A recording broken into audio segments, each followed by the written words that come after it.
جی بسم اللہ الرحمن الرحیم، سورہ بقرہ کا مطالعہ کر رہے تھے تو آج آیت نمبر 185 سے ہم نے آغاز کرنا ہے۔ روزے کے احکام کا مطالعہ چل رہا تھا، ٹھیک ہے۔ شہر رمضان، رمضان کا مہینہ، الذی جو کہ انزل فیہ القرآن، نازل کیا گیا اس میں قرآن، یہ رمضان کا مہینہ ہے جس میں قرآن نازل کیا گیا۔ ہدی للناس، یہ ہدایت ہے لوگوں کے لیے، ٹھیک ہے۔ وبینات، اور واضح دلائل ہیں، من الہدا، ہدایت سے، والفرقان، اور حق و باطل میں فرق، فرقان فرق سے، فرقان اس دلیل کو کہتے ہیں جو حق اور باطل میں فرق کر دے، ٹھیک ہے۔ بینہ جو واضح دلیل ہو، تو قرآن بینہ بھی ہے اور فرقان بھی ہے۔ فمن، پس جو، شاہدہ، شاہدہ شہادت سے، حاضر ہو، موجود ہو، شاہد اسی کو کہتے ہیں نا جو حاضر ہے، پریزنٹ ہے۔ فمن شاہدہ منکم الشہرہ، پس جو موجود ہو تم میں سے رمضان کے مہینے میں، فلیصم، تو اسے چاہیے کہ وہ اس کا روزہ رکھے، ٹھیک ہے۔ ومن کان مریضا، اور جو ہو مریض، او علی سفر، یا سفر پر، فعدہ، تو گنتی کر لے، من ایام، یا گنتی کرنا، من ایام دنوں سے، اخر دوسرے، آخر اخر ہے تو دوسرے دنوں سے گنتی کر لے۔ یرید، ارادہ سے، چاہتا ہے، اللہ تعالیٰ، بکم، تمہارے بارے میں، الیسر، آسانی، اللہ تعالیٰ تمہارے بارے میں آسانی چاہتا ہے۔ ولا یرید، اور نہیں وہ چاہتا، بکم، تمہارے بارے میں، العسر، تنگی، اور وہ تمہارے بارے میں تنگی نہیں چاہتا۔ وَلِتُکْمِلُوا العدۃ، اور تاکہ تم پوری کر لو، العدہ، گنتی۔ وَلِتُکَبِّرُوا اللَّهَ، اور تاکہ تم بڑائی بیان کرو اللہ کی، عَلَىٰ مَا ہداکم، اس پر جو اس نے تمہیں ہدایت دی، جو اس نے تمہاری رہنمائی کی اس کے مطابق۔ وَلَعَلَّکُمْ تَشْکُرُونَ، اور تاکہ تم شکر کرو۔ چلیں جی، اب ہم اس کی جو ہے وہ تفسیر کی طرف آ جاتے ہیں۔ تو پہلی جو ہمارے پاس کوٹیشن ہے وہ ہے تفسیر القرآن الکریم سے، مولانا عبدالسلام بھٹوی صاحب کی، ٹھیک ہے۔ تو شہر رمضان الذی انزل فیہ القرآن، رمضان کے مہینے میں قرآن نازل ہوا، اس سے کیا مراد ہے، اس کو وہ واضح کر رہے ہیں، ٹھیک ہے۔ یعنی اس ماہ لیلۃ القدر میں قرآن کا نزول شروع ہوا، پھر 23 برس میں تھوڑا تھوڑا کر کے اتارا گیا، یعنی اس ماہ میں نزول شروع ہوا۔ پورا قرآن تو ہمیں پتہ ہے نا کہ 23 برس میں نازل ہوا، رمضان میں نہیں نازل ہوا۔ اس آیت سے معلوم ہوا کہ ماہ رمضان کو قرآن مجید کے ساتھ خاص تعلق ہے، اس میں قرآن کے ساتھ قرآن مجید کی تلاوت اور قیام ہونا چاہیے۔ یہی وجہ ہے کہ رسول اللہ صلی اللہ علیہ وسلم رمضان میں ہر رات جبریل علیہ السلام کے ساتھ قرآن مجید کا دور کیا کرتے تھے۔ یہ بات ہمیں حدیثوں میں ملتی ہے کہ رمضان میں آپ نے قرآن کے دور کا خاص اہتمام کیا۔ عام دنوں میں بھی قرآن پڑھنا ہے لیکن رمضان میں اس کو بڑھا دینا۔ صحابہ کرام اور دوسرے سلف صالحین کے عمل سے بھی رمضان میں قرآن سے خصوصی شغف ثابت ہوتا ہے۔ بہت سی احادیث میں ماہ رمضان کی راتوں میں قیام کی فضیلت آئی ہے۔ حضرت ابو ہریرہ بیان کرتے ہیں کہ رسول اللہ صلی اللہ علیہ وسلم نے فرمایا، جس شخص نے ایمان اور ثواب کی نیت کے ساتھ رمضان کا قیام کیا، اس کے پہلے گناہ معاف کر دیے جاتے ہیں، ٹھیک ہے۔ ابو ذر غفاری رضی اللہ عنہ بیان کرتے ہیں کہ رسول اللہ صلی اللہ علیہ وسلم نے رمضان کی 23ویں، 25ویں اور 27ویں رات جماعت کے ساتھ قیام فرمایا۔ پورا رمضان آپ نے جماعت نہیں کروائی، ٹھیک ہے، صرف 3 دن آپ نے جماعت کروائی، 23، 25 اور 27 کو۔ اس لیے پورا رمضان جماعت نہیں کروائی تاکہ فرض نہ ہو جائے۔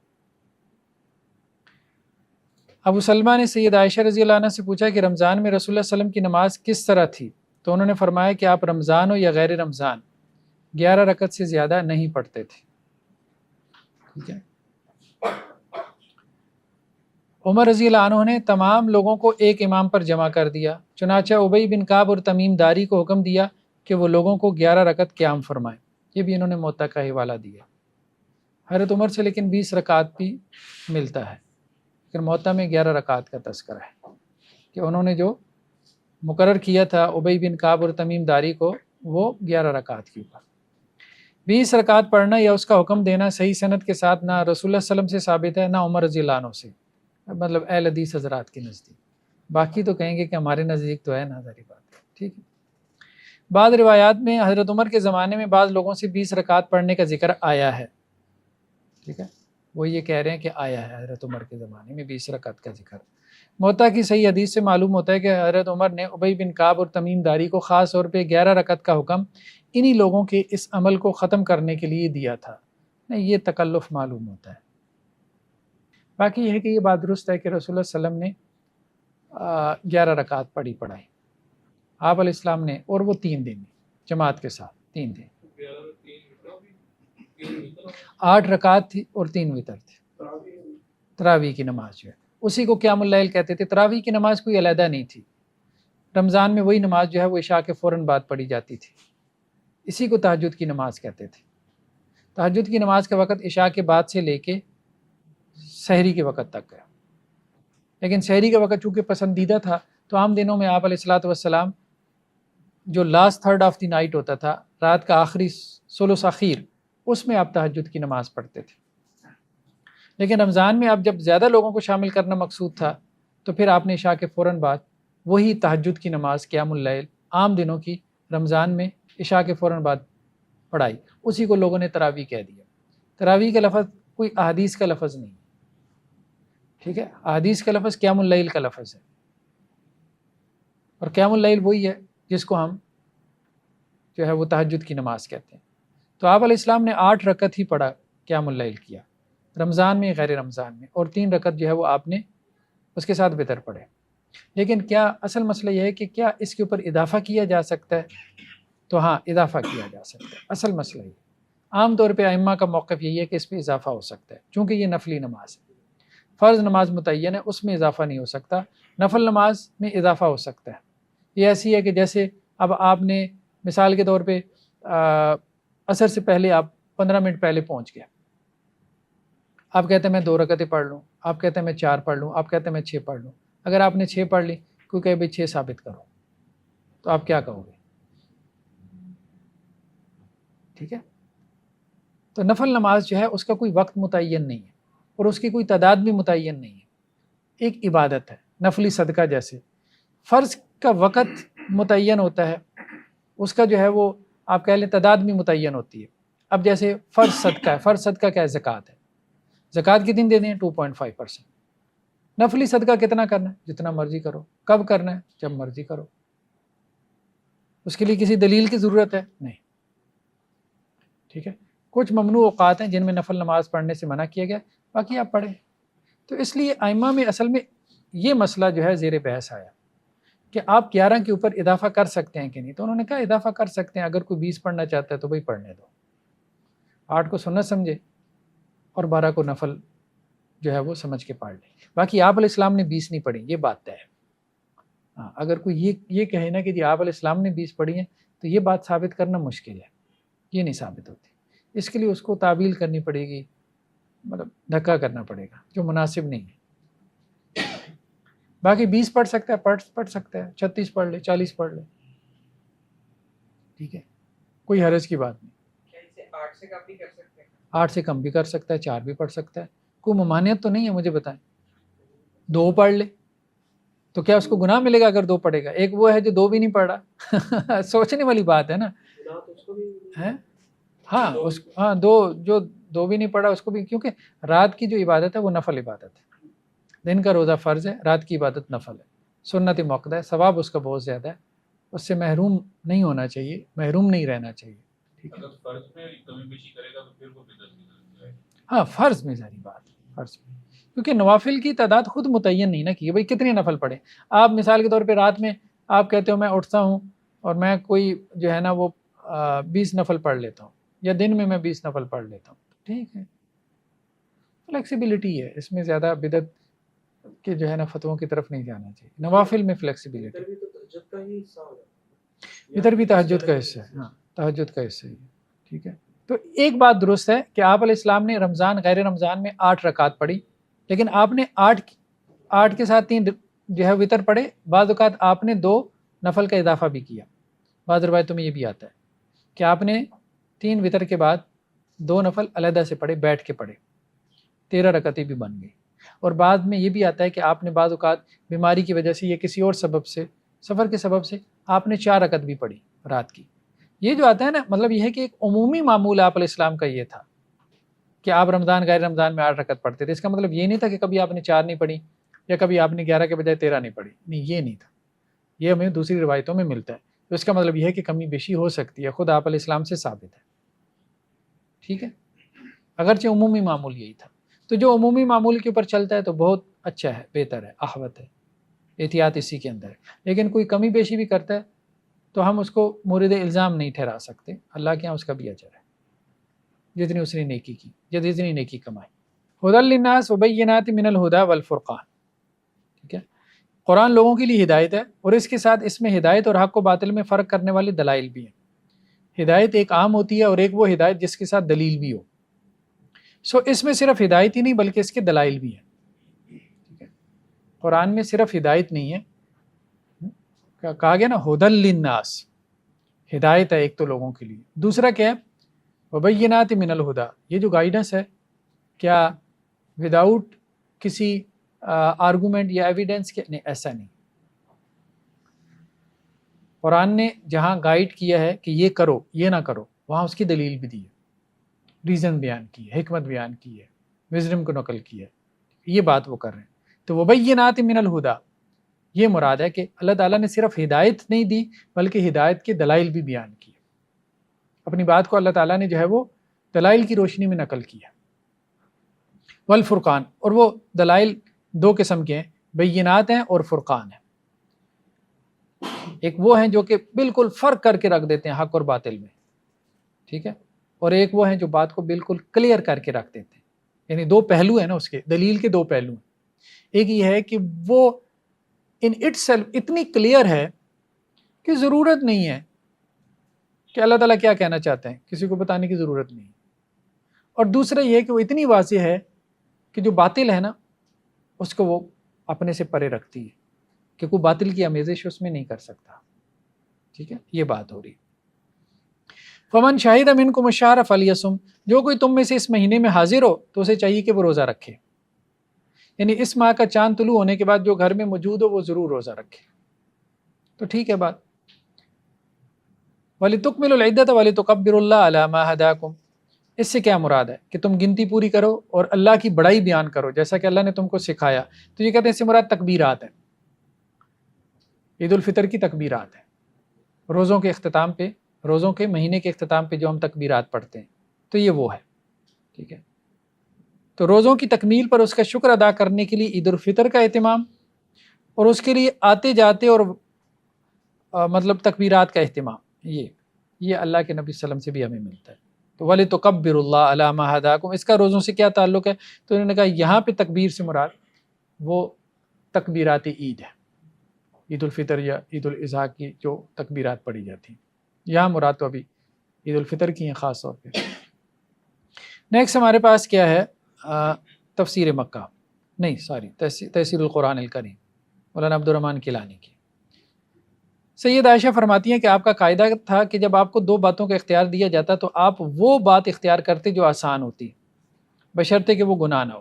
یہ کس بات کی تفسیر کر رہے ہیں یہاں پہ؟ قرآن کی کون سی بات؟ ہاں، یرید اللہ بکم الیسر ولا یرید بکم العسر، کہ اللہ تعالیٰ کیا کرتا ہے؟ آسانی چاہتا ہے. اللہ تعالیٰ تمہیں تنگ نہیں کرنا چاہتا. یہ اللہ نے کب کہی بات؟ کہا کہ اگر کوئی مریض ہے، مسافر ہے، تو وہ کیا کرے؟ دوسری دنوں میں گنتی پوری کر لے. وہ ضروری نہیں ہے کہ کوئی مسافر ہے، مریض ہے، بس وہ بھی روزہ ہی رکھے. نہیں، اس پہ اللہ نے تبصرہ کیا، یہ اجازت، یہ ریلیکسیشن دینے کے بعد کہ دیکھو اللہ تعالیٰ آسانی چاہتا ہے، اللہ تعالیٰ تمہیں تنگ نہیں کرنا چاہتا. شرعی قانون اس لیے نہیں ہے کہ لوگوں کو تنگ کرے. ٹھیک ہے، اس پہ انہوں نے یہ حدیث بیان کی کہ سید عائشہ فرماتی ہیں کہ آپ کا قاعدہ ضابطہ کیا تھا کہ جب آپ کو 2 باتوں کا اختیار دیا جاتا تو آپ وہ اختیار کرتے جو آسان ہوتی، بشرطے کہ وہ گناہ نہ ہو. یہ 2 باتیں شریعت میں جائز ہیں، دونوں جائز ہیں. تو کس کی طرف جانا چاہیے؟ سنت کیا ہے؟ آسان کی طرف. ٹھیک ہے، زیادہ جو ہے نا وہ پہلوان بننے کی کوشش نہ کرے کہ اب میں نے نا مشکل کے اوپر عمل کرنا ہے. جب دونوں جائز ہیں تو آسان کے اوپر عمل کرے. ٹھیک ہے. پھر آپ علیہ السلام نے یہ بھی فرمایا لوگوں پر آسانی کرو، سختی نہ کرو، خوشی کی بات سناؤ، نفرت نہ دلاؤ. ٹھیک ہے، وہ جیسے ہمارے ہاں وہ ہوتا ہے نا، وہ اردو بازار سے کتابیں چھپتی ہیں، جہنمی عورت، مطلب مولوی صاحب کو غصہ زیادہ ہوتا ہے عورتوں پہ، تو وہ جہنمی عورت، پھر وہ ساری حدیثیں جمع کرتے ہیں. ٹھیک ہے، تو یہ معاملہ یہ نہیں کرنا چاہیے. نفرت نہ دلاؤ، لوگوں کو خوشخبری دلاؤ. جنتی عورت مطلب یہ کتاب لکھے نا، نہیں سمجھ میں آئی بات تو خوشخبری دیں، کہنے کے مقصد نفرت نہ پیدا کریں. ٹھیک ہے، تو ایسی حدیثیں بھی ہیں نا کہ اگر عورت یہ کام کرے تو جنت میں جائے گی، تو بھائی وہ جمع کر دو. تو تم جنتی عورت کے نام سے کتاب لکھ دو، اگر لکھنی ہے تو جہنمی مرد کے نام سے لکھ دو. ٹھیک ہے، انہوں نے بھی تو جہنم میں جانا.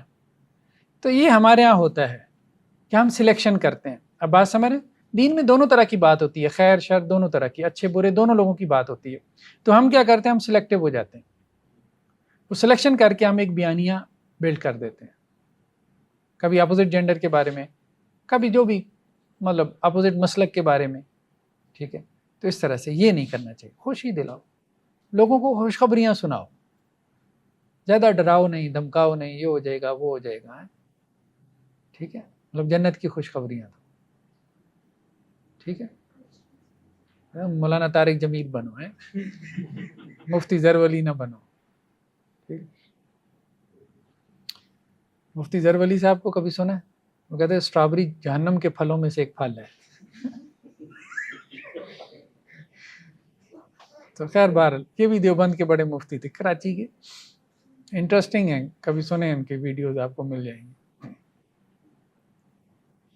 خیر بہرحال نیکسٹ ہمارے پاس کیا ہے، تفسیر مکہ، یہ مولانا صلاح الدین یوسف صاحب کی ہے، آسن البیان. رمضان میں نزول قرآن کا یہ مطلب نہیں کہ مکمل قرآن کسی ایک رمضان میں نازل ہو گیا، بلکہ یہ ہے کہ رمضان کی شب قدر میں لوح محفوظ سے آسمان دنیا پر اتار دیا گیا اور وہاں سے حسب حالات 23 سالوں تک اترتا رہا. یہ ابن کثیر سے انہوں نے کوٹیشن لی. ایک رائے یہ بھی ہے کہ جو لیلۃ القدر کی رات تھی، تو اس لیلۃ القدر کی رات میں لوح محفوظ سے آسمان دنیا پر، سب سے نچلا آسمان، 7 آسمان ہے نا، سب سے نچلے آسمان کو آسمان دنیا کہتے ہیں. آسمان دنیا کے اوپر ایک خاص مقام پہ قرآن نازل ہوا، پھر آسمان دنیا سے 23 سالوں میں آپ علیہ السلام پہ نازل ہوا. ایک تعبیر یہ بھی کی گئی ہے، اور ایک تعبیر یہ کی گئی ہے کہ رمضان کے مہینے میں قرآن کا نزول شروع ہوا، یعنی غار حرا میں جو پہلی وحی آئی تھی آپ علیہ السلام کے اوپر، تو وہ رمضان کا مہینہ تھا جب آپ غار حرا میں جو ہے وہ کر رہے تھے، تحنث کر رہے تھے. جی اچھا، اس طرح کے معاملات میں جو بھی تعبیرات پیش کی جاتی ہیں وہ اس وجہ سے ہوتی ہے کیونکہ وہ آیات مشتبہات میں سے ہوتی ہیں، تو وہ جو بھی وہ آیت سمجھ نہیں آ رہی ہوتی نا، آیت سمجھ نہیں آ رہی ہوتی.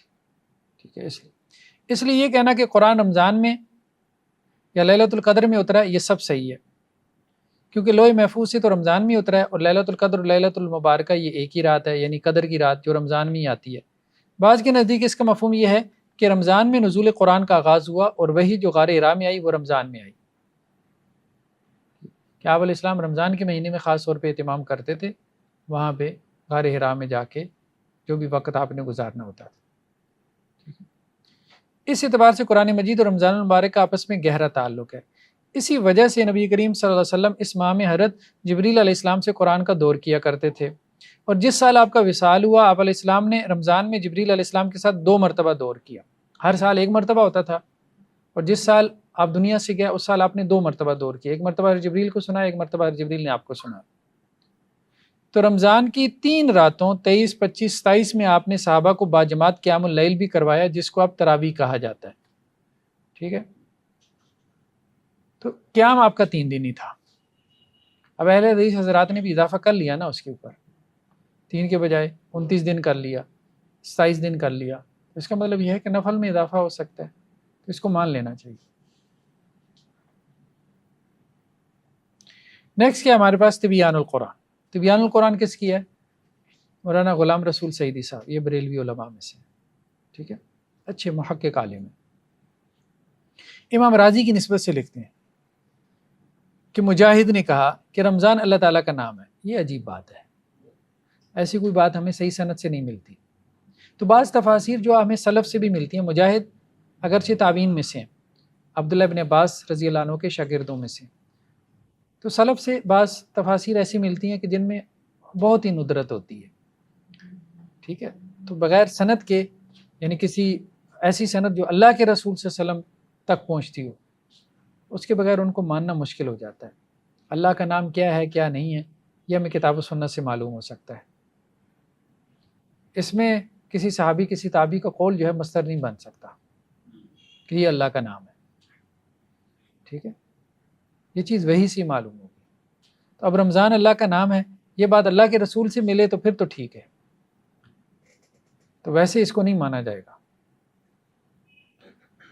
اور رمضان کے مہینے کا معنی ہے اللہ کا مہینہ، اور نبی کریم صلی اللہ علیہ وسلم سے روایت ہے کہ یہ نہ کہو کہ رمضان آیا رمضان گیا، بلکہ یہ کہو کہ رمضان کا مہینہ آیا اور رمضان کا مہینہ گیا، کیونکہ رمضان اللہ کے اسماء میں سے ایک اسم ہے۔ اب یہ بھی بات فضول سی بات ہے، اللہ کے نبی صلی اللہ علیہ وسلم کی طرف نسبت کر دی۔ اب امام راضی وغیرہ بھی یہ بڑے لوگ تھے، ٹھیک ہے، تو تفاسیر کو بھی کریٹیکلی آپ نے اسٹڈی کرنا ہے، یہ نہیں کہ کسی بھی صاحب تفسیر نے لکھ دیا کہ اللہ کے نبی صلی اللہ علیہ وسلم نے کہا تو اللہ کے نبی نے کہا۔ اللہ کے نبی صلی اللہ علیہ وسلم سے ایسی کوئی روایت ثابت نہیں ہے، ٹھیک ہے، کہ آپ نے کہا کہ رمضان اللہ کے ناموں میں سے ایک نام ہے۔ ہاں تفسیر رازی، ہاں۔ دوسرا قول یہ ہے کہ رمضان مہینے کا نام ہے، اور یہ بات درست ہے، رمضان مہینے کا نام ہے، ٹھیک ہے، جیسا کہ رجب اور شعبان مہینوں کے نام ہے۔ خلیل، امام خلیل بڑی لغوی ہے، ٹھیک ہے، لغوی گرامیرین۔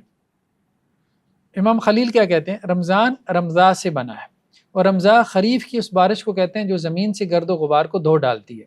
اسی طرح رمضان بھی اس امت کے گناہوں کو دھو ڈالتا ہے اور ان کے دلوں کو گناہوں سے پاک کر دیتا ہے۔ رمضا کے لفظ سے بنا ہے، اور رمضا جو ہے وہ بارش کو کہتے ہیں جو زمین کی گرد و غبار دھو ڈالتی ہے۔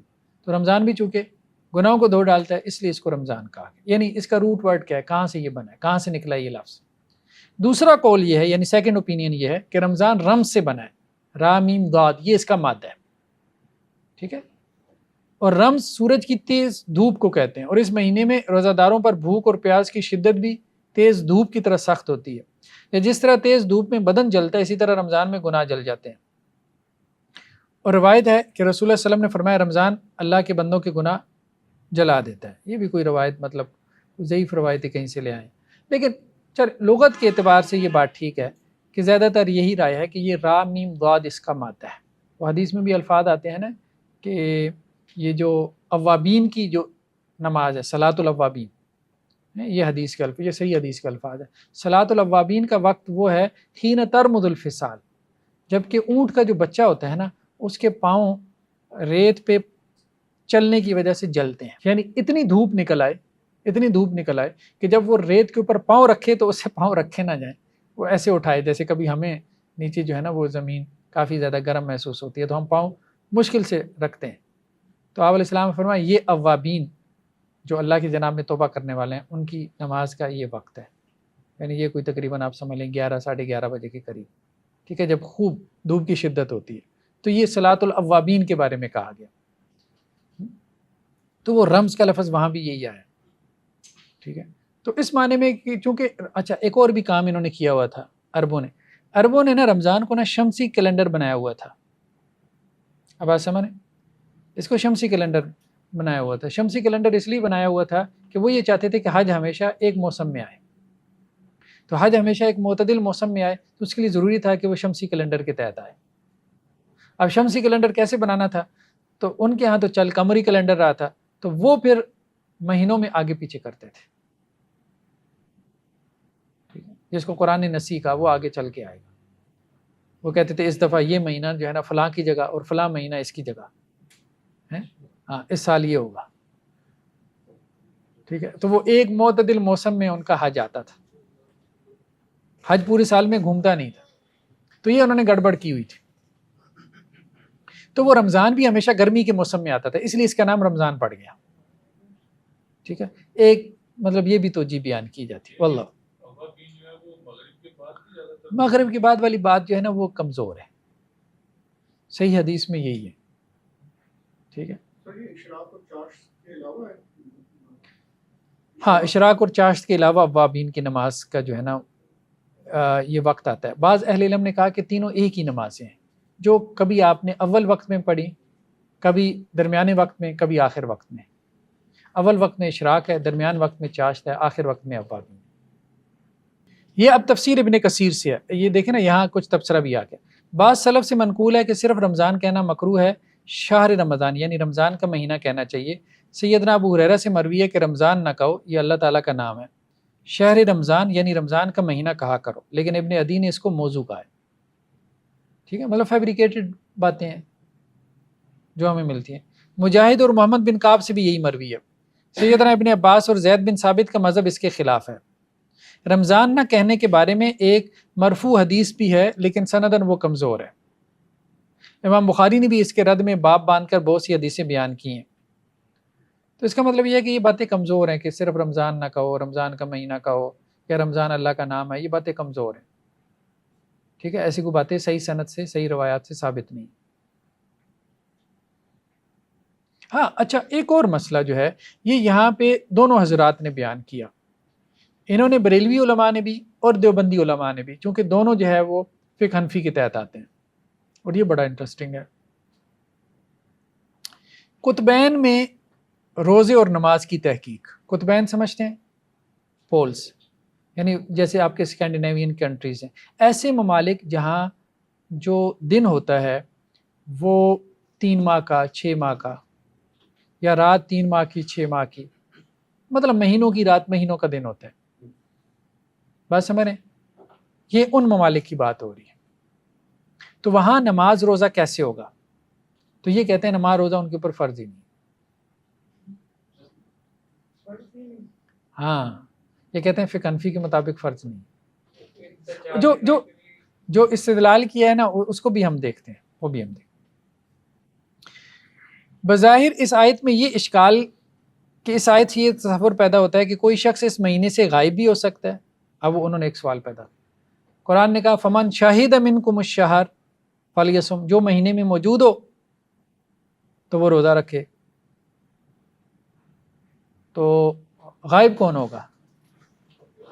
تو انہوں نے کہا ہو سکتا ہے وہ جو قطبین پہ بیٹھے ہیں، وہاں مہینہ آتا ہی نہیں ہے رمضان کا. کیوں؟ کیونکہ 6 ماہ کا دن ہے، دن ہی ختم نہیں ہو رہا. ایک دن ختم ہوگا تو دوسرا آئے گا، دوسرا ختم ہوگا، 29 دن پورے ہوں گے تو مہینہ پورا ہوگا، تو پھر اگلا مہینہ آئے گا. تو وہ کہتے ہیں مہینہ ہی نہیں آیا. اب بات سمجھ رہے ہیں؟ تو وہ یہی کہتے ہیں. آپ آگے آگے دیکھیں تو صحیح نا. بہت سال کے بعد کبھی ایک مہینہ جب آ جائے گا رمضان کا، تو آدھے سال کا روزہ رکھیں گے. ہو سکتا ہے کہ پہلے یہ بات عجیب معلوم ہو، لیکن اب جب کہ یہ محقق ہو گیا کہ قطبین میں 6 ماہ کا دن اور 6 ماہ کی رات ہوتی ہے، تو وہاں کے رہنے والے رمضان کے مہینے میں حاضر نہیں ہوتے. ٹھیک ہے، اس لیے قطبین کے رہنے والوں پر رمضان کے روزے فرض نہیں ہیں. ٹھیک ہے، لیکن ہمارے نزدیک یہ بات درست نہیں ہے. ہاں، شریعت جامع ہے، ایسا نہیں ہے کہ شریعت جو ہے نا بعض جگہوں کے لیے اور بعض جگہوں کے لیے نہیں. اگرچہ انہوں نے آگے چل کے یہ بات کہی ہے کہ بہتر ہے رکھ لے، لیکن فرض نہیں. لیکن یہ بات کمزور ہے. ٹھیک ہے، البتہ جب باقی دنیا میں رمضان کا مہینہ ہو، ان دنوں میں کسی قریبی اسلامی ملک کے حساب سے وہاں کے رہنے والے طلوع فجر اور غروب آفتاب کے اوقات کا اپنے علاقہ کی گھڑیوں کے وقت سے ایک نظام الاوقات مقرر کر لیں اور اتنا وقت روزہ سے گزارے تو بہتر ہے. بات سمجھ رہے ہیں؟ یعنی ان کے قریب جو ملک ہے، اسلامی ملک، گھڑیاں سب کے پاس موجود ہیں، اس کی ٹائمنگز کو فالو کر لیں تو ٹھیک ہے. بعض نے یہ بھی کہا کہ مکہ کی ٹائمنگ کو فالو کر لیں تو وہ بھی ٹھیک ہے. سینٹر ہے اسلام کا، اس کو فالو کر لیں، آپ اس کے مطابق روزہ رکھ لیں نا. مسئلہ یہی ہے نا، وہ یہی کہہ رہے ہیں کہ بھائی سحری کب کرنی ہے؟ سورج غروب ہی نہیں ہوا. ٹھیک ہے، افطاری کب کرنی ہے؟ سورج جو ہے وہ غروب ہی نہیں ہوا. تو سورج غروب ہوگا تو افطاری ہوگی، اور غروب ہوگا تو اس کے بعد سحری کا وقت بھی آئے گا.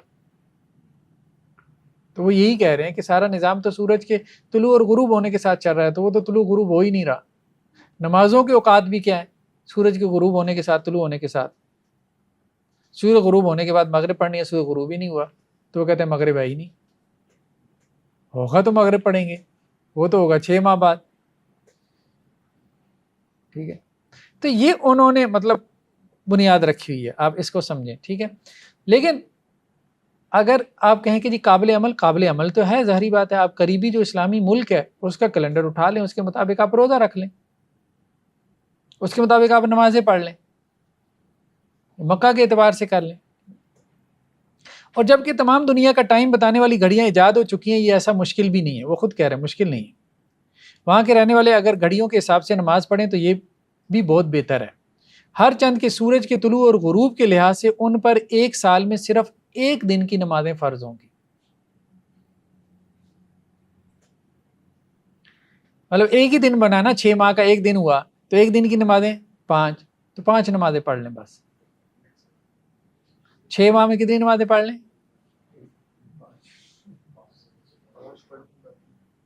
ٹھیک ہے، نہیں 6 ماہ میں 5 بھی نہیں پڑھیں گے. اگر 6 ماہ میں دن ہے تو 3 پڑھیں گے نا، باقی 6 ماہ میں 2 نمازیں پڑھیں گے. سال میں 5 ہوں تو وہ یہی بات کر رہے ہیں نا، سال میں 5 کی بات کر رہے ہیں نا. سورج کے طلوع اور غروب کے لحاظ سے ان پر ایک سال میں صرف ایک دن کی نمازیں، ایک سال میں ایک دن کی نمازیں، سال میں 5 نمازیں پڑھیں. لیکن یہ بات کمزور معلوم ہوتی ہے، یہ بہت ہی ریلیکسیشن ہو گئی ہے. ساری جا کے کتبین پہ بیٹھ جائیں گے. ٹھیک. اب یہ مفتی شفیع صاحب نے بھی لکھا ہے، یہ تو تبیان القرآن ہے، پروفیسر غلام رسول سعیدی صاحب، یہ معارف القرآن میں مفتی شفیع صاحب نے. اس کا مقتضا یہ ہے کہ جہاں 6 مہینے کا دن ہے وہاں 6 مہینے میں صرف 5 نمازیں ہوں گی. اچھا، اب انہوں نے 6 مہینے میں 5 نمازیں کر دی ہیں، حالانکہ 3 ہونی چاہیے، وہ اوپر والے وہ صحیح بات کر رہے ہیں، 3 ہونی چاہیے نا، 5 نہیں ہونی چاہیے. 6 مہینے کا دن ہے نا، دن میں تو 3 نمازیں ہیں. اور رمضان وہاں آئے گا ہی نہیں، اس لیے روزے بھی فرض نہ ہوں گے. حضرت حکیم الامت تھانوی علیہ رحمہ نے امداد الفتاوی میں روزے کے متعلق اسی قول کو اختیار فرمایا کہ روزہ نہیں ان کے لیے. لیکن دیکھیں وہ جو دجال والی روایت ہے نا، وہ بہت واضح ہے اس معاملے میں. ٹھیک ہے، کہ آپ علیہ السلام نے فرمایا کہ دجال کا ایک دن 1 سال کا ہوگا، ایک دن 1 سال کا ہوگا. تو کسی صحابی نے پوچھا بھی کہ نمازیں کیسے پڑھیں گے، تو آپ علیہ السلام نے کیا فرمایا؟ اندازہ لگا کے. یہ نہیں کہا کہ جی آپ 5 پڑھ لو، اندازہ لگا. تو بہتر بات یہی معلوم ہوتی ہے کہ ہم یہی کہیں کہ نماز فرض ہے بھائی، روزہ بھی فرض ہے، اتنی بڑی ریلیکسیشن نہیں ہے. نماز تو ویسے ہی نہیں چھوڑنے کا کہیں حکم. ٹھیک ہے، تو کوئی مشقت بھی نہیں ہے نا. یا تو اب آپ کہیں کہ جی وہ کسی مشقت میں ہے، چلو کوئی پیچھے بندہ کہتا ہے کہ بھائی کوئی حکمت، کوئی وجہ ایسی نظر آئے نا. اب مسافر ہے، مریض ہے، چلو ٹھیک ہے، کوئی بات سمجھ میں آتی ہے. ایک بندہ مدہوش ہے، بے ہوشی کی حالت میں، کوئی بات سمجھ میں آتی ہے کہ آپ اس کو کوئی ریلیکسیشن دیں. ایک بندہ ایک ایسی جگہ پہ ہے جہاں اس کے اختیار میں ہی نہیں ہے، مثال کے طور پہ 6 ماہ کے لیے دن ہے. اب 6 ماہ کے دن سے چلو تھوڑا بہت ایک عام، اس سے مطلب ہماری طرح کا آدمی وہاں جائے گا وہ مشکل محسوس کرے گا، وہ تو عادی ہوں گے، ظاہری بات ہے وہاں کے لوگ. ٹھیک، تو اب کیا مشکل ہے، نمازیں پڑھ لیں، اوقات کے اعتبار سے پڑھ لیں، یا 2 کو جمع کر لیا کرے. چلو اہل حدیث کا قول لے لے، 2 کو جمع کر لے، ظہر اثر کو جمع کر لے، مغرب عشاء کو جمع کر لے. ٹھیک ہے، تو بہت زیادہ نا ہمیں اس کی طرف نہیں جانا چاہیے، لٹرلزم کی طرف نہیں جانا چاہیے. یہ سوال وہاں پہ بھی پیدا ہوا جہاں دن بہت لمبا ہو جاتا ہے. اب رات ہے مثال کے طور پہ 4 گھنٹے کی، دن ہے 20 گھنٹے کا. اب روزہ 20 گھنٹے کا آسان تو نہیں ہے. اب 4 گھنٹے کی رات کے اندر پھر آپ نے مغرب پڑھنی، عشاء بھی پڑھنی، سوئے گا کیا؟ پھر اس کے بعد فجر آ گئی. ٹھیک ہے، تو وہ پھر وہاں آپ کو جمع کرنا پڑتا ہے. اور وہاں بعض اہل علم فتاویٰ دیا کہ جو قریبی ممالک ہیں ان کے حساب سے پھر روزہ رکھ لے، افطار کر لے. تو اس قسم کی سہولت تو سمجھ میں آتی ہے کہ آپ وہ لوگوں کو دیں، لیکن بالکل روزے سے رخصت کی سہولت دے دیں، نماز سے چھٹی کی سہولت دے دیں، تو یہ سمجھ میں نہیں آتی. نیکسٹ کیا ہے؟ تبیان القرآن سے ہی ہے، روزہ کی رخصت کے لیے شرعی مسافت کا بیان. یعنی بات آئی نا کہ مسافر جو ہے، مسافر روزہ نہ رکھے. ٹھیک ہے، اب مسافر کیسے کہتے ہیں، کون مسافر ہے، یہ بات آ گئی. اس حکم کو دوبارہ ذکر فرمایا تاکہ یہ وہم نہ ہو کہ یہ خیریت ہو. داؤد ظاہری کے نزدیک مسافت کم ہو یا زیادہ، اس پر شرعی حکم سفر کے احکام نافذ ہو جاتے ہیں. مسافت زیادہ ہو یا کم ہو وہ تھوڑی ہو زیادہ ہو جتنی ہو مسافر ہے، 1 میل کا بھی مسافر ہے، 10 میل کا مسافر بھی مسافر ہے، ٹھیک ہے، خواہ 1 میل کی مسافت ہو، یعنی شہر سے باہر نکل کے 1 میل آپ نے سفر کیا، آپ مسافر ہو، آپ روزہ چھوڑ سکتے ہو۔ شہر سے باہر نکلنے کی بات وہ کرتے ہیں، اب کچھ ایسے بھی ہیں جو یہ کہتے ہیں شہر کے اندر بھی، لیکن یہ بہت بڑی بات ہو جائے گی، اب میٹروپولیٹن سٹی ہے، بہرحال بہت مشکل کام ہے۔ وہ بعض اہل علم تو یہ فتویٰ دیتے ہیں کہ ایک ٹاؤن سے دوسرے ٹاؤن، مطلب آپ یہاں ٹاؤن شپ میں بیٹھے ہیں نا، یہاں سے اگر آپ اقبال ٹاؤن میں چلے جائیں، آپ جو ہے وہ مثال کے طور پہ کسی اور ماڈل ٹاؤن میں چلے جائیں، تو وہ کہتے ہیں آپ قصر کریں، بعض تو یہ بھی فتویٰ دیتے ہیں، ٹھیک ہے۔ اس کی وجہ یہ ہے کہ 9-10 کلومیٹر تو ہو ہی جاتا ہے، 3 فرسخ۔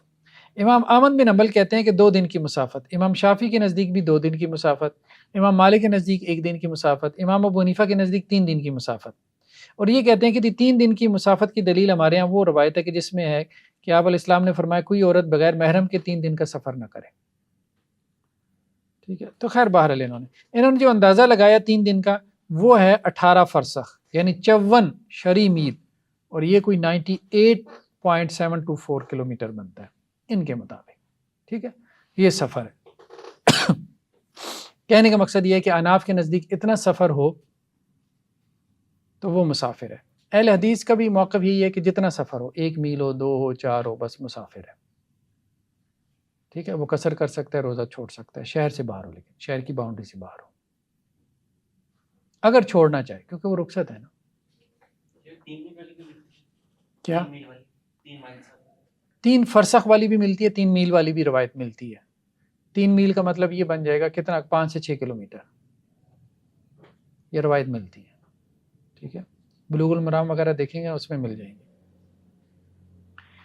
میت کی طرف سے روزے رکھنے میں ائمہ کا مذہب، اچھا اس میں جو شخص فوت ہو گیا اس نے رمضان کے روزے نہ رکھے ہوں تو امام مالک، امام شافعی، امام ابو حنیفہ کے نزدیک کوئی شخص اس کے روزے نہیں رکھ سکتا۔ ایک آدمی فوت ہو گیا، اس کے روزے رہتے تھے، تو 3 ائمہ کہتے ہیں کہ نہیں، اس کا روزہ نہیں رکھ سکتے۔ وَلَا تَزِرُ وَازِرَةٌ وِزْرَ أُخْرَىٰ، کوئی کسی دوسرے کا بوجھ نہیں اٹھا سکتا۔ لیکن حنابلہ کہتے ہیں کہ روزے رکھ سکتے ہیں کسی دوسرے کی طرف سے، حنابلہ کے یہاں ہے، کیونکہ اس میں کچھ روایتیں ملتی ہیں کہ میت کے ورثاء جو ہے نا وہ روزہ رکھ سکتے ہیں، ٹھیک ہے، اگر کوئی فوت ہو گیا اس کے روزے رہتے تھے تو اس کی جگہ اس کا کوئی وارث روزہ رکھ سکتا ہے، کوئی حرج کی بات نہیں، ٹھیک ہے۔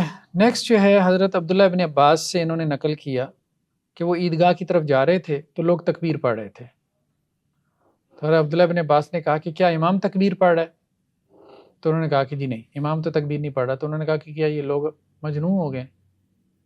یعنی حضرت عبداللہ ابن عباس یہ کہتے تھے کہ عیدگاہ کی طرف جاتی تکبیر نہیں پڑھنا چاہیے، ان تکبیرات سے مراد وہ تکبیرات ہیں جو عید کی نماز میں ہیں، عید کی نماز میں اضافی تکبیرات ہیں، وہ یہ کہہ رہے ہیں وَلِتُكَبِّرُوا اللَّهَ عَلَىٰ مَا هَدَاكُمْ، اس سے مراد عید کی نماز کی تکبیرات ہیں کہ امام جب تکبیر پڑھے نا تو پھر مقتدی بھی تکبیر پڑھے، لیکن عام طور پہ موقف یہی بنا کہ نہیں، اس کے علاوہ بھی تکبیرات ہیں، اور یہی بات درست ہے، اس کے علاوہ بھی تکبیرات ہیں، ٹھیک ہے۔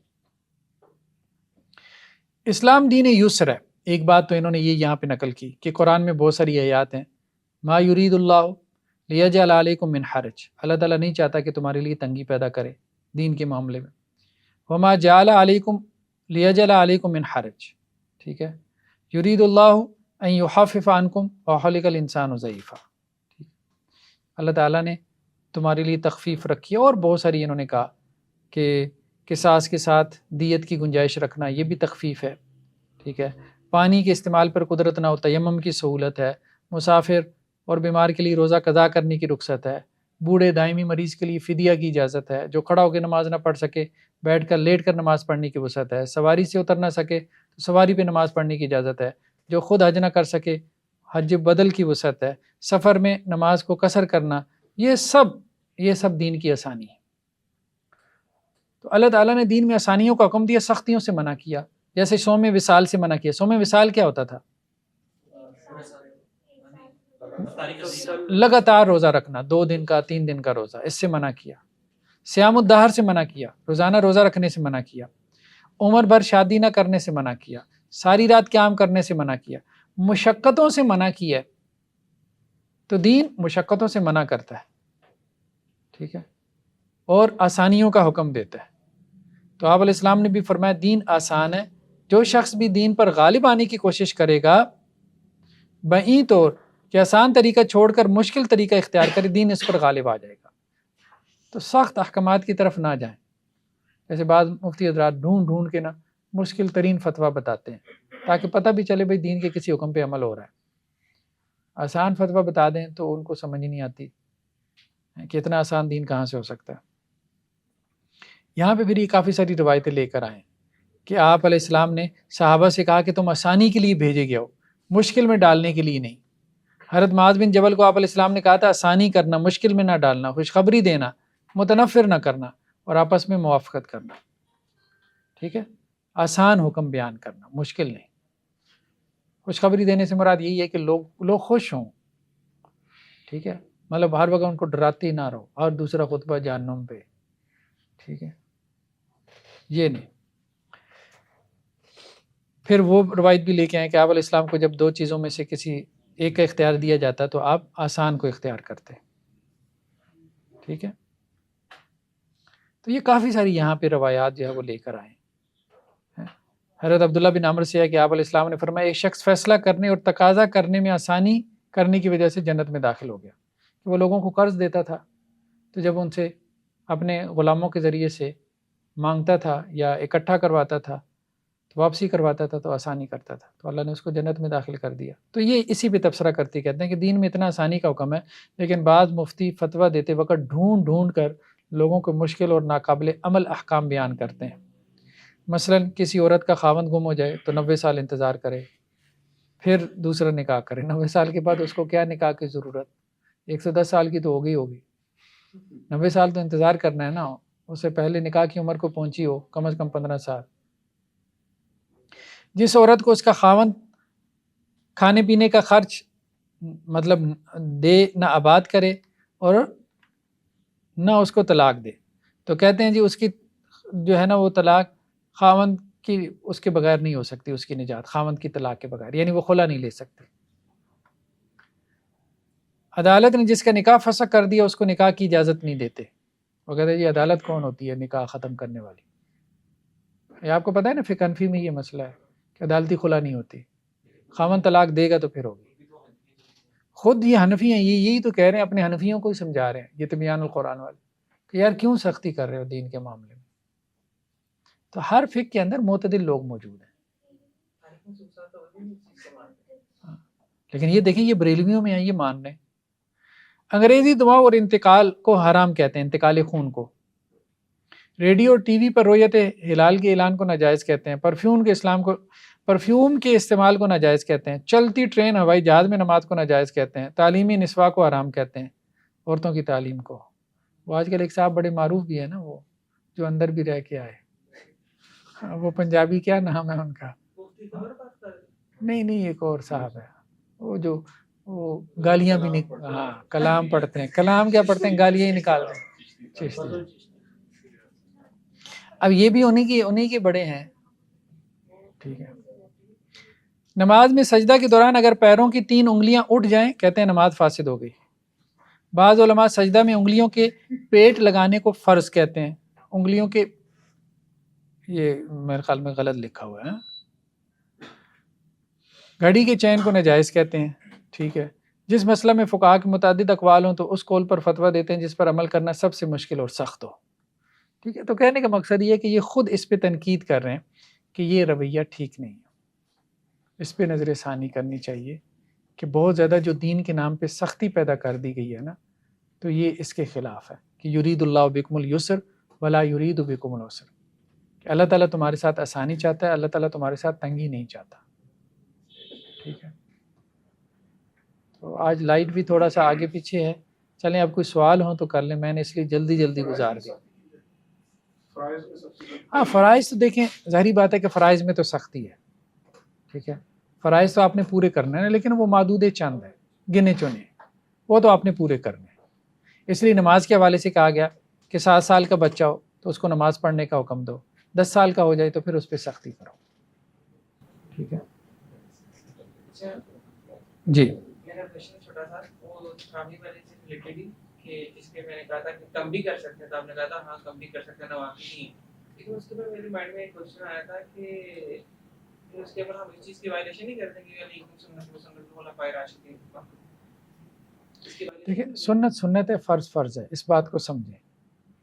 ٹھیک ہے، وہ وہی بات ہے نا کہ ایک صاحب نے جو ہے وہ نفل نہیں پڑھے. ایک صاحب نے نماز کے ساتھ جو نفل ہوتے ہیں لوگ جیسے پڑھتے ہیں ہر نماز کے ساتھ، تو ایک صاحب نے نہیں پڑھے، تو دوسرا کہنے لگا بھائی نفل کیوں نہیں پڑھے؟ کیا نفل تیرے تے فرض نہیں؟ تو بات یہ ہے کہ اب لوگوں کو اب یہ کانسیپٹ سی کلیئر نہیں ہے کہ نفل کا مطلب یہ ہوتا ہے کہ جو زائد ہے، جو فرض سے زائد ہے، اور وہ فرض نہیں. جو فرض نہیں ہے وہ نفل ہے. سنت بھی نفل کی ایک قسم ہے، سنت مؤکدہ، سنت غیر مؤکدہ، نفل، یہ سب نفل کی قسمیں ہیں، یہ آپ اصول فقہ میں پڑھیں گے. ٹھیک ہے، تو نفل میں جو ہے وہ کمی بیشی کا ہے، کوئی حرج کی بات نہیں، فلیکسیبلٹی ہے. خوشخبری سنائیں یار، کیوں ڈراتے ہیں لوگوں کو؟ ٹھیک ہے، آسان رکھیں کام. اللہ نے آسان رکھا ہوا ہے، ضرور اپنے لیے مشکل پیدا کرنی ہے. اب ثابت ہی کریں کہ نہیں نہیں نہیں یہ نہیں ہے، مشکل والا ہی ہے. نفل کے پیچھے فرض سے بھی اکثر لوگ جاتے ہیں، نفل کی وجہ سے بھی فرض سے بھی چلے جاتے ہیں. باقی یہ ہے کہ دونوں کا درجہ بہرحال برابر نہیں ہے. ایک بندہ فرض کے ساتھ نوافل کا بھی اہتمام کر رہا ہے اور دوسرا صرف فرائض کا اہتمام کر رہا ہے، تو دونوں کا درجہ برابر نہیں ہے، یہ بات ضرور ہے. ٹھیک ہے، معلوم کا یہ خیال ہے کہ اللہ کے بارے میں جیسے گمان رکھیں گے اسی طرح آخرت میں اللہ تعالیٰ کو پائیں گے. لوگ اس وجہ سے فرائض بھی نہیں جانتے. نہیں دیکھیں یہ تو بات درست نہیں ہے نا کہ اللہ کی نافرمانی کر کے اللہ کے بارے میں آپ ایک پھر جھوٹا گمان رکھ سکتے ہیں نا. ٹھیک ہے، جیسے قرآن نے یہود کے بارے میں کہا کہ ان کی امانی ہے، جھوٹی خواہشات ہیں. یہود میں سے کچھ ایسے ہیں جو امیون ہیں، ان پڑھ ہیں، جاہل ہیں، تو انہوں نے اللہ سے امانی، جھوٹی خواہشات، جھوٹی امیدی لگا رکھی ہیں. فرائض ہیں بھی کیا، مجھے بتائیں فرائض ہیں کتنے، کتنا ٹائم لگتا ہے انسان کا. ٹھیک ہے، تو فرائض کا اہتمام تو ضروری ہے. یہ سفر کے بارے میں جو آپ نے بتایا کہ اتنا سفر ہو تو آپ قصر نماز کر سکتے ہیں، تو اس پہ اہل حدیثوں میں تو یہ موقف بھی ایک رائج ہے کہ پھر آپ پہ اگر آپ کا سفر اتنا ہو گیا پھر آپ پہ 2 ہی فرض ہیں، پھر آپ نے 2 ہی پڑھنے، اگر آپ 4 پڑھو گے تو آپ وہ بدعت کر رہے ہو، آپ عمل جو ہے وہ غلط کر رہے ہو. آپ 4 نہیں پڑھ سکتے، آپ 2 ہی پڑھو گے. یہ بھی رائج ہے اس پہ. نہیں یہ کوئی ایسی بات نہیں ہے. دیکھیں قصر جو ہے نا، قصر یہ ایک آپشن ہے، قصر ایک آپشن ہے، لازم نہیں ہے. جیسے آپ مثال کے طور پہ جماعت کے ساتھ نماز پڑھتے ہیں تو آپ بدعت کرتے ہیں کیا سفر میں؟ یہ سارے جو حرمین میں جا کے نمازیں پڑھتے ہیں تو کیا یہ بدعت کرتے ہیں؟ ساری بات ہے، پھر بدعت ہی کر رہے ہیں. ایسا نہیں ہے. اسی طرح مسافر روزہ بھی رکھ سکتا ہے اگر اس کے اندر ہمت اور استطاعت ہے. ٹھیک ہے، تو رخصت جو ہے نا، رخصت جو ہے وہ ایک آپشن ہے، وہ لازم نہیں ہے آپ کے اوپر. عام طور پر آپ اس کو اویل کریں، اللہ تعالیٰ کو خوشی ہے. ٹھیک ہے، لیکن اگر آپ پوری بھی پڑھ لیں تو کوئی حرج کی بات نہیں. یہ بات ٹھیک ہے جی، واضح ہے. آن لائن کو جی تو آپ نے کہا ہے کہ کچھ لوگ بھی سنائے جاننا سنائے. قرآن میں تو ہر جگہ جہاں جنت کا ذکر آتا ہے وہاں دوزخ کا بھی ذکر آتا ہے. کچھ کپڑے کے ساتھ اللہ تعالیٰ کہتا ہے ڈراؤ، لوگوں کو ڈراؤ. یہ قرآن کے الفاظ، تو اس میں کیا کہتے ہیں؟ دیکھیے قرآن نے ڈرا دیا نا، اب مزید ڈری تو کیا ڈرانا؟ یعنی پہلے ہی بیچارے کو اتنا ڈرایا ہوا، مزید آپ نے کیوں ڈرانا ہے؟ اب خوشخبری دو، بیلنس پیدا کیا نا. قرآن نے ڈرایا، اللہ کے رسول صلی اللہ علیہ وسلم نے خوشخبریاں دی کہ جس نے لا الہ الا اللہ پڑھا وہ جنت میں جائے گا. ٹھیک ہے، اب نہیں وہ وہی کہہ رہے ہیں نا کہ قرآن بھی جب سامنے ہوگا تو خود ہی بیلنس پیدا ہو جائے گا. یہ ایسی ہے جیسے گھر میں ماں باپ، ٹھیک ہے، ایک جو ہے وہ کھینچ کے رکھتا ہے، دوسرا پیار کرتا ہے. اب دونوں ہی کھینچیں گے تو اولاد باغی ہو جائے گی، متنفر ہو جائے گی. بات سمجھ رہے ہیں؟ حکمت ہوتی ہے نا، تو اس طرح حکمت سے لے کے چلتے ہیں. لیکن ہمارے معاشرے میں تو الٹا نہیں، آج کل مطلب لوگ زیادہ امیدوں والے پہلو لوگوں میں غالب ہے. عمل نہ بھی کرو تو نہیں دیکھیں، عمل کے ساتھ امید ہے نا، عمل کے ساتھ امید ہے. ٹھیک ہے، تو ایمان کے تینوں پہلو ہیں. ٹھیک ہے، ایمان کے تینوں پہلو ہیں، امید بھی ہے، خوف بھی ہے اور محبت بھی ہے. اللہ کے ساتھ محبت بھی ہو، ٹھیک ہے، اللہ کا ڈر اور خوف بھی ہو، اور اللہ کے ساتھ امید کا پہلو بھی ہو۔ سر ایک ہی آیت کی تفسیر میں 3 سے 4 روایات ضعیف اور پھر ایک موضوع بھی روایت ہے، یہ کس وجہ سے یعنی تفسیر میں اتنا نام ہے ان کا غالب سعیدی صاحب کا؟ حدیث میں کمزور تھے یا اصولوں کے فرق ہے؟ نہیں انہوں نے تو امام راضی کے حوالے سے بیان کر دیا نا، انہوں نے تو امام راضی پہ بوجھ ڈال دیا۔ اصل میں ہمارے یہاں تفسیر میں بہت کچھ ایسی روایات نقل ہو جاتی ہیں، موضوع ابن کثیر کے اندر بھی موضوع روایات ہیں، حالانکہ خود بڑے محدث ہیں، تو بیان کر جاتے ہیں۔ اصل میں ایک آپ کہہ لیں کہ تفسیر کے معاملے میں نا زیادہ اسٹرکٹ کرائٹیریا نہیں رکھا گیا، رکھنا چاہیے تھا۔ اب ایسا ہے کہ یہ تحقیق وغیرہ ابن کثیر کی ہمارے پاس اب ہمیں ملتی ہے، جو بعد کے محققین نے تحقیق وغیرہ کی یہ تفسیر میں بیان ہے وہ زیادہ سخت نہیں ہے، حدیث میں۔ لیکن ہونا چاہیے۔ اس کی وجہ یہ ہے کہ بعض ایسی چیزیں آ گئی ہیں جو بہت ہی آپ کہہ لیں کہ جی جو قابل بیان بھی نہیں ہے، صحیح بات ہے، ایسی چیزیں، اور صحابہ اور تابعین سے بھی آ گئی، ٹھیک ہے، جن کو اسرائیلیات کہتے ہیں، یعنی بیسیکلی وہ یہودی لٹریچر کی چیزیں تھیں جو ہمارے یہاں نقل ہو گئی، کیونکہ یہودیوں کا بھی تو تذکرہ آیا ہے نا قرآن میں، کرسچنس کا بھی ہے، تو ان کی اپنے دین کی ایک تاریخ ہے جو چلی آ رہی ہے، وہ من گھڑت ہے، تو ہمارے ہاں کے بعض ائمہ نے وہ وہاں سے چیزیں لے کے اس کو نقل کر دیا، حالانکہ اس کی ضرورت ہے، جس کو اسرائیلیات کہتے ہیں۔ سر وہ طریقی روایات والا معیار یہ نہیں اس سے ذرا سخت ہے، جو تھوڑا سا اس طرح وہی تاریخی روایات والا معیار ہے، وہی سے وہی ٹھیک ہے جی، چلیں جی، سبحانک اللہم و بحمدک نشہد ان لا الہ الا انت